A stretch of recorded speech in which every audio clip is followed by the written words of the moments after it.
So on a Sabbath, my morning schedule runs later. By Sabbath, yes, Saturday. I'm not doing this absolutely Torah style, but usually it does mean I take a break. And I did used to attend a Messianic congregation occasionally on Saturday, and I still follow them. Um, Usually I will have all of my Bible reading and stuff done by now, but on the Sabbath, sometimes it gets delayed until early afternoon, and that's what's happening today. But I, anyway, yeah, just taking my time doing everything. That's all there is to it. I'm on my second cup of coffee. That's also a rarity. When I was in Ohio, my sister found a bag of coconut mocha, which I'm really enjoying. So, yeah. Anyway, just checking in and letting you know I'm healthy. There was this video on TikTok earlier, a lady who is a Christian who also, she's from the millennial generation and has diabetes, and that's the focus of her channel. And I was congratulating her that she was talking about she has specific focus topics for her channel and sticks with them. I tried doing that. I mean, obviously my channel is named after the Inklings, which is the original concept, but I haven't been following it.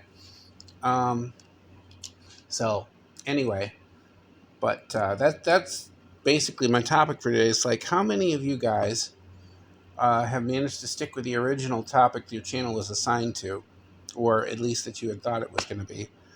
I don't know. I need to get back to doing more of that stuff. Right now in my shire, it's rainy, but it's warmer. Spring is finally here, I believe. Yeah, that's a spare phone you see sitting there. The phone I'm actually using for this video is in my hand. But yeah. Anyway, so we have a gray, cloudy morning. I'm enjoying my coconut mocha. Liquid mounds with caffeine. There we go. If you know what that is. Anyway, enjoyed looking at some nostalgia. Partly nostalgia from my church, partly nostalgia from the Banana Split show. Um, by the way, fun bit of trivia. Jay North, who just passed away April 6th. Now, people will remember his name from Dennis the Menace. How many of you remembered he was on Banana Splits? Yes, he was a voice artist with, of all people, Sherry Lewis was his uh, female opposite. On the Banana Splits, they had a cartoon called The Arabian Nights. They had that one, and they had the Three Musketeers. I loved watching both of those shorts. But the Arabian Nights were 18 10-minute cartoons. And though inspired by the Book of the Name, they were, I say inspired very loosely so. Basically, it was what you might think of as like a superhero style team who were facing off against some evil vizier or whatever. But in Arabia, or a fantasy style Arabia, cartoon fantasy. And Jay North was the prince of that kingdom who was deposed and was trying to come back to power. You could kind of think of him as a Luke Skywalker type character, but not really. He's not as naive as Luke. He's actually pretty smart. And then their Leia equivalent was a princess who was a master of disguise, and that was played by, of all people, Sherry Lewis. Yes, she who created Lamb Chop and Hush Puppy and all of those characters. Charlie Horse. Yeah, she played the princess. And then there was a set of other characters. There's a magician who does magic, which most of his magic could very easily fit in the Harry Potter power set, with the exception of invisibility, which if you followed Harry Potter, you know that there's very specific rules on that he doesn't follow. And of course, his magic words are different. Then there's a strong man, just like in Three Musketeers, there's also a strong man. Then there's a character who simply can metamorph into animals, kind of like one of the Wonder Twins. And then there's a donkey who can turn into a tornado when he wants to and is super strong. So another strong character. And I'm trying to think. There was one other character. But at any rate, so basically they're a superhero team. So they've all got powers. Oh yes, the prince's power is his sword works like a boomerang, and it can obey his commands, kind of like Thor's hammer. He can throw it. It can go and do what he wants and come back to him. Um, so yeah, they've all got some kind of ability or power, and then they go and they fight off this evil vizier and his henchmen, usually in a comedy way.